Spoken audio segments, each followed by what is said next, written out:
During the COVID pandemic, the UCD Centre for Ethics in Public Life undertook several initiatives, both public engagement initiatives in relation to the pandemic, but also several research projects. And in terms of my own research, I specifically looked at effectively the mass experiment in the amendment of embodied habit that was really at the core of the transmission of the COVID-19 virus, but was also central to stopping the spread of that virus. And so, of course, we saw this imperative, really it was an ethical imperative that was asked of people, whether that was voluntary or, of course, government mandated, where people were asked to change the spatiality between them, for example, 2 metres distance in supermarkets. They had to amend the way in which they would interact with one another, for example, shaking hands. We saw many world leaders go to shake hands and quickly withdraw their hand and move to bumping elbows. We also saw children in playgrounds having to mend their play and mode of play, and of course things like washing hands, sneezing into one's elbow, etc.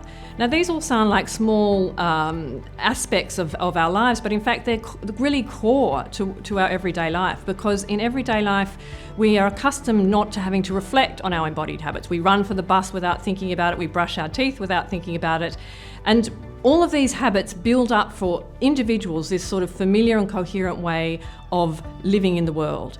And this also includes social and cultural habits, such that we can talk about a social habitus, the amount of spatiality that we're accustomed to between people, the forms of greeting that make us feel familiar, and this is all part of feeling embedded within a particular social context.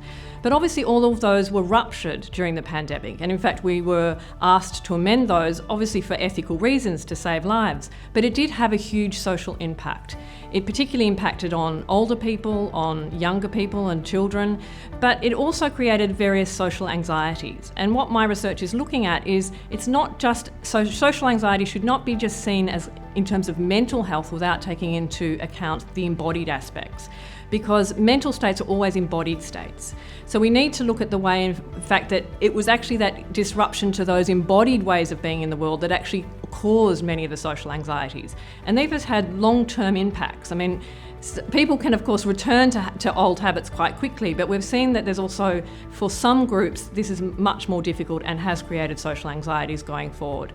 So the argument in my research is that we need to look at both, in terms of looking at mental illness and social anxiety, we need to not only look at the mental states, but how embodied social habits are absolutely crucial to understanding the impact of the COVID-19 pandemic.